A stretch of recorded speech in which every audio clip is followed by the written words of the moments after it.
Ar kaimynių konfliktas dėl betvarkės kieme? Tokie konfliktai labai dažnai virsta rimtais nesibaigiančiais karais. Į konfliktą įsikišo policija ir vienai pusiai skyrė piniginę baudą. TV pagalba pabandys abi konfliktuojančias moteris sutaikyti. Nu tu kurmi, kokio dydžio, klausykime. Viename kieme verda tikras kaimynių nesantaikos pragaras. Skamba pikti žodžiai, liejasi įžeidimai, konfliktas kasdien tik aštrėja. Į man galvon. Kad nori užsigrobti ir nori net butą atimti iš manęs. Šliūrė, šūdajėdė. Net seniūnyje bejėgė numalšinti liepsnojančias dviejų moterų pykčio aistras. Smarvė šiaip baisi. Smarvė, ponas. O viešpas. Tegul tik tai visą bordaką man sutvarko. Kaimynių ginčą sprendžia TV pagalba. Jei aš tau nereikalinga Stasė, nei tu man.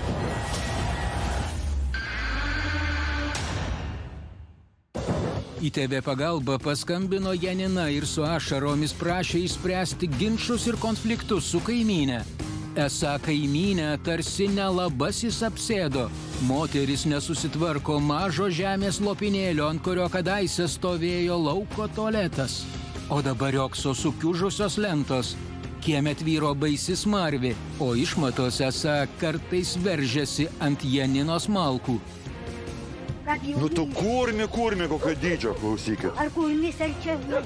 Ne, čia žinokit tas gyvūnėlis, kurį labai mielai kai kurios tautos valgo. Mačiau, iešmo ir ten apsvilina. Tai va tamsta apgrabuoju negaliu, čia mano.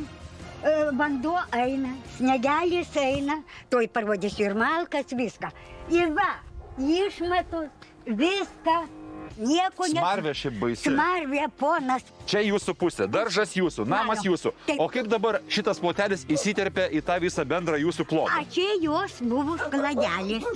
Skladelis. Skladelis. Jisai čia ir yra sugriuvęs. Taip, sugriuvęs. Aha. Ir tenai sakėte, kad išvietės skylė jūsų yra užkapstyta, užkasta. Dėla. Ir va, aš čia sutvarkau, labai baisu. Taip dabar ponas eina... Operatorių atsargiai neįgriūkit į tą pačią duobę, į kurią vos mes nepakliuvom. Nu, bet žiūrėkit, išskyrus štai šitą lopinėlį, aplinkui gražu, puiku, netgi dabar, kada nutirpęs sniegas, matau, kad viskas su grebliuku, gražiai. Aš padarau visus metus, 40 metų. Buvo reskorespondentė iš Kaišiadorių atvažiavus. Jūsų pantera? Mano. Graži labai. Reikia pas kaimynį ir paklausti, kodėl jie netinka. Viršaičio pasiūlytas variantas, kad atvažiuoja darbininkai, pačiam daryti nieko nereikia. Kodėl netinka tokie variantai? Aš nežinau, tamsta aš negaliu. Jinai man, kad davė į galvą, aš pasakau, į dabar sakysiu, šūdajėdė. Tai jinai man, kad dėjau į galvą, nu kiek man yra, 30 kg. Nu, kur pasiskūsi, viena gyvenu. Tas pacukas būtų daugiau pavalgęs ir už jų sunkesnis. Taip, ir tamsta, žiūrėkit, nėra kam pasiskūsni nieko. Jinai pridabojo mane, kad aš maniau 73 metai, į man galvon. Kas darosi pas mane, čia labai dar tamsu. Va, šitoj šūdajėdė, va, kad skylės tos, ir eina tas rūtas smirdantis. Aha. Nu, iš tų, kaip lietukas duoda, sniegas, ir man viskas ant malko eina, va. Nugriuvęs tualetas tapo tokiu nesantaikos židiniu, kad ruošėsi padėti ir seniūnyje. Tačiau anot Janinos kaimynė pagalbos atsisakė ir toliau vyksta siaubingi dalykai.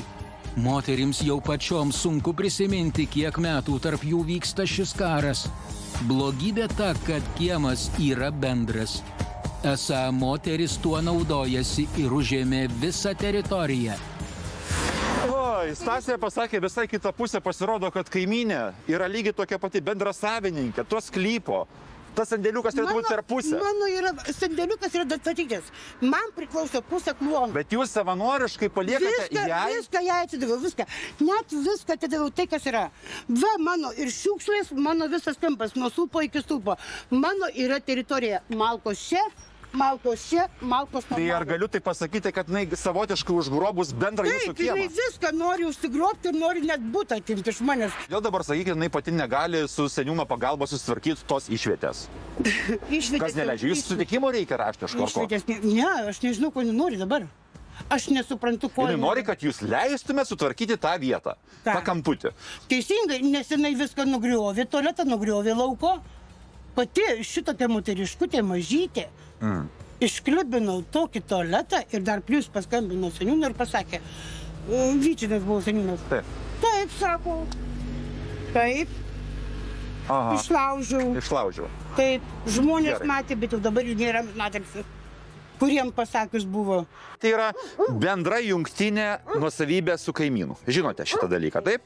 Kad žemė priklauso bendrai, naudotis privalote bendrai. Bendrai. Bendrai. Kaip galima daleisti bendrai, jeigu jį šliūrė šūdaėdė? Jis tiesiog nenori su jumis turėti nieko bendro, nei bendrų reikalų, nei bendro gyvenimo, nei kaiminystės. Jis atsiriboja. Aš to labiau tamsta. Padarykim taip, kad mes tvarkom šitą fekalijų ir laužo krūvą, Taip. bet jūs prisižadėte daugiau jokiais būdais Taip. neapmėtyti žodžiais, neapmėtyti pravardžiavimai savo kaimynės. Ne, Gerai? aš jums prižadu. Aš atsiimu savo blogus, kaip pasakydavo, šūdaėdė, aš atsiimu, kaip man bus sutvarkyta nesmarvė, aš nei su ją reikalo, nei jį su manim ir aš daugiau nieko nesakysiu, nei nieko. Aš patenkinta ir mano bus ponai patenkinti, kad jiem nesmirdė. Apie kaimynių konfliktą dėl nugriuvusio ar nugriauto lauko tualeto, o gal ir dar nežinia dėl ko, seniūnijos darbuotojai seniai yra informuoti. Skundų iš Janinos pusės turi ir jie.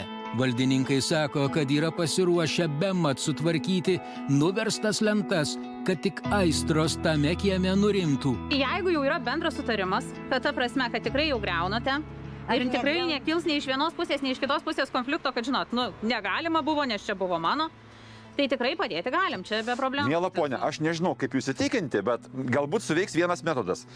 Garbės žodis mes gavom iš Stasės patvirtinimą. Garbės žodis. Bus sutvarkytas kiemas, šūdų nebus, nei nieko, man jį nereikalinga. Aš jai daugiau negaliu šienauti, šūdus valyti. Tai dėl nugriovimo viskas tvarkoje, bet ta prasme jau Jis jau kas sugriuvęs. liečia. Jis po šios žiemos, po sniego svorio, jisai yra sugriuvęs. Ten va taip vienas ar kito tie asbesto lakštai. Šitą visą tokį laužą, tai viskas tvarkoja, bet ta prasme ten išmetu ar kažko, tai jau mes, ta prasme, nevalysim, jau jums reikia. Nereikia jų valyti, jos dabar komposto krūva užversta. Ten nebereikia valyti. Ten su laiku, aš manau, kad kirminukai sutvarkys ir tas marvis. Jūs pati. Aš pati sutvarkysiu, tegul tik tai visą burdaką man sutvarko ir viskas. Labai širdingai jums. Lenkiu galvą, viskas labai širdingai. Džiaugiuosi, kad jūs man padėjote. Širdingai atsisveikinęs Žilvinas su Janina susitinka po kurio laiko. Žilvinas užsuka pažiūrėti, kaip sekasi kaimynėms. Aš visko savo atsisakau, mes vienodai turim. Pasakykit, kur malkas laikom. Malkas kur laikom, aš gimprai. Priengi. Taip, taip. Nors tenais yra griuvusi malkinė. Tai kur daryti, jeigu aš negaliu garantuoti, kada jinai man kažką gali padaryti kieme einant, ašgi nematau, aš atsiprašau, už tokių jos neturiu, pona Žilvinai. Čia visas gyvenimas, aš taip. Ar suprantate? Ar jūs jau Jinai žvaigždė. įsigijusi šitą namą, gavote priedo papildomai kaimynę? Kaip čia gavosi, kad... Ne, mes jau čia senai gyvenam, nu senų. Ar buvo kad nors toksai laikas, kada jūs sutardavot? Jinai visada Patikėkit, buvo ne. konfliktas. Aš Nebuvo. 22 metų gyvenu, nei karto Mano gyvenime. vistelė užaugus nuo stulpo iki stulpo. Viena, kad mergaitė mažytė, nesupratus, nustinė gėlytė. O viešpat. O visas vasaras, visas dienas praleidus. Nekilo noras šitą nekilnojamą turtą parduoti ir kraustytis kažkur kitur. Sunkiai įsigytas, kad Kas? Sunkiai įsigytas. gyventumėm lengvai. Žinokit, man per daug kainavo šitas brangus kampas. Jeigu sąžiningai pasakius, aš grinai savo mazolį, savo ašrom, savo prakaitų išsipirkus esu. Dirbau pusę etato mokykloje gimnazijos, nes kitaip darbo nebuvo. Negaliu. Ir niekas netikė, kaip Labai- mums labai lengva skauda gyventi širdis, su kur- tokia vargšė salute. Darbai vyksta, konflikto priežastis lauko tualetas artimiausių metų bus pašalintas ir stiprėja viltis, kad moterys užkas karo kirvį ir kieme įsiviešpataus ramybė. Matom, seniūnijos atsiųstas žmogus jau darbuojasi. Labai geras jau jis čia darbininkas. Darbininkas. Mes matom, kad kol važiavom iš Vilniaus, jau didžiausios krūvos šiukšlių Taip, sudėtos, taip, taip. išrūšiuotos, asbestas į Labai vieną geras krūvą. darbininkas Labai jau. geras. Dabar tamsta, aš nieko. Sveiki. Labai giria jūs, močiučytė. Taigi žalmarėtis. Pažįstame, kaip Pažįstame. Ir tėvelis yra... Kiek maždaug užtruks? Turbūt porą dienų? Bet baisu, žmogui. Jūs sudėliojate į atskiras krūvelės ir, kaip suprantu, seniūnijos darbuotojai išveš. Jo. Tai netrukdau, darbuokitės. Matom, kad bent jau šito sandėliuko reikalai pajudėjo iš mirties taško. Kaip smirda jam vargšų. Dar nuo smarvės niekas nenumirė. Taip. Taip. Tik reikia savyje. O vat blogi žodžiai apie kitą žmogų gali įžeisti, gali patrumpinti sveikatą, gali pabloginti bendrą moralinę būklę. Taip, teisingai, ar ne? Nusiraminau, rami. Nenoriu niekur kabyti, man va nesmirdės. Čia jos, aš tik tai įsidažysiu tokią pačią spalvą ir kad nebūtų man nieko. Susidaro įspūdis, kad jūs ramybę tiesiog spinduliuojate. Taip. Tačiau kaimynams, jūs atrodote lyg toksai konfliktų židinys esantis šalia, lyg emocijų vulkanas, kuris karts nuo karto išsiveržia. Gal aš teikiuos ar ką, kaip suprast? Sakėte, koliojate kaimynę. Kokį? Stasytę. O kam ji man reikalinga? Man su... O jos dukrą, sakėte, iškoliojate prie draugų. Kada? Kažkada buvo toks įvykis. Tai buvo, aš 30 eurų gavau baudos. O dabar kas man? Jis sau gyvena, aš sau gyvenu. Prašom garsiai, nuoširdžiai pasakyti tą, ką norėjote. Ir ką pasakysiu? Dovanok tu man viską, už viską, kad išvalyta, sutvarkyta ir aš prie tavį daugiau nesikabinu. Trumpa kalba. Atsiprašau, galite pasakyti nuoširdžiai? Ir atsiprašau. Viskas, nuo šios dienos man jį nereikalinga, aš jai nereikalinga. Viskas. Nenuširdį, o kur nekabinasi prie mano žemės, kur mano... Viskas trumpa kalba. Aš prie tavęs, tu prie manęs. Nereikia. Atsiprašymas įprastai skamba truputėlį žemesnė tonacija. Viskas, jeigu aš kurčiakla, tai aš taip sakau. Viskas. Atsiprašydama jūs sugebėjote aprėkti žmogų. Atleisk, viskas, kas buvo, viskas padaryta. Aš jau dabar įsivaizduoju kokį nors gladiatorių, kuris atsiprašinėja mojuodamas kirviu. Kardu, atsiprašau. Tu dievuliu ir daugiau tu man nereikalinga, nei aš tau nereikalinga, Stasė, nei tu man. Žinote, kaip reikia teisingai atsiprašyti? Man sunku mokyti vyresnį žmogų. Ranka, dešinė ranka, taip, prie šitos pusės. Atleiskit, dovanokite. Sėkmės jums gyvenime. Jinai neužsitarnavus tau. Linkime ir mes moterims ramybės, sutarimo ir kiek įmanoma taikesnio bendravimo. Tame pačiame kieme abiem reikės gyventi dar ilgai. Todėl verta pasaugoti nervus ir sveikatą. Kam trumpintis gyvenimą dėl kažkokios suklypusių lentų krūvos? Juk visus nesusipratimus galima išspręsti taikiai ir be karo.